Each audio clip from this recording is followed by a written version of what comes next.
अस्सलाम वालेकुम नाज़रीन, ड्रामा सीरियल बेरंग की आने वाली एपिसोड में हम देखने वाले हैं अफान जानने के बाद कि कोई भी नहीं चाहता कि एनी इस घर में वापस आए। वो एनी को लेने के लिए खुद ही वहां से चला जाता है। एनी पहले तो अफान के साथ जाने से इनकार कर देती है, मगर सिर्फ अपने बेटे की खातिर उसके साथ चली जाती है। अब जब घर पे आती है तो उसे मालूम होता है कि एमल ने उमर को गोद ले लिया है।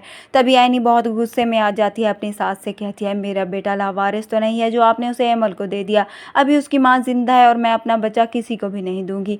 एनी जब एमल से उमर को लेने के लिए जाती है तो काफ़ी हंगामा होता है, क्योंकि एमल उसको वापस नहीं करना चाहती। इसलिए अब जाकर वॉशरूम में छुप जाती है। शावर ऑन होता है मगर उसे कोई होश नहीं होता। अब उसकी वजह से उमर भीग जाता है, जिसे देखकर एनी के तो होश उड़ जाते हैं, और साथ में फाखरा बेगम के भी, कि एनी से बच्चा छीनने के चक्कर में उसने अपने पोते को ही खतरे में डाल दिया। एमल की इस हरकत के बाद तो शहरियार भी एमल से तंग आ जाएगा।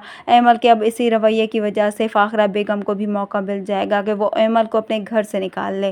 दूसरी तरफ अफान, जो अब सच में एनी को अपनाने का सोच लेगा। अफान बातों ही बातों में एनी को इस बात का इजहार भी कर चुका है कि चाहे जो भी हो जाए मैं आपका साथ नहीं छोड़ूंगा और ना ही आपको अकेला होने दूंगा। इसलिए एनी में भी अब हिम्मत आ चुकी है। वो भी आकर साफ कह देगी कि ये मेरे शोहर का घर है और कोई भी मुझे यहाँ से निकाल नहीं सकता। दूसरी तरफ दुर्दाना बेगम, जिसे यही फिक्र सताई जा रही है कि उसकी बेटी की शादी कब होगी, इसलिए अपनी बहन से कहती है इससे पहले कि अफान कोई कदम उठाए, आपको जल्द से जल्द एमा और अफान की शादी कर देनी चाहिए। जिस तरह से अफान एनी के लिए सबके सामने खड़ा हो चुका है, तो अब फाखरा बेगम भी ये सोचने पर मजबूर हो जाएगी कि वाकई उसकी शादी हो जानी चाहिए। इसलिए वो फैसला करती है कि एक हफ्ते में ही अफान और एमा की शादी हो जाए। लेकिन जब ये बात अफान को मालूम होगी तो वो आकर शादी से साफ इनकार कर देगा, और साथ में ये भी कहेगा कि वो एनी से शादी करना चाहता है। इस बात का सुनकर तो सभी घर वाले उसके खिलाफ हो जाएंगे और उसका साथ नहीं देंगे। लेकिन अफान भी पीछे नहीं हटेगा, सबके सामने आकर कह देगा कि वो अपने भतीजे और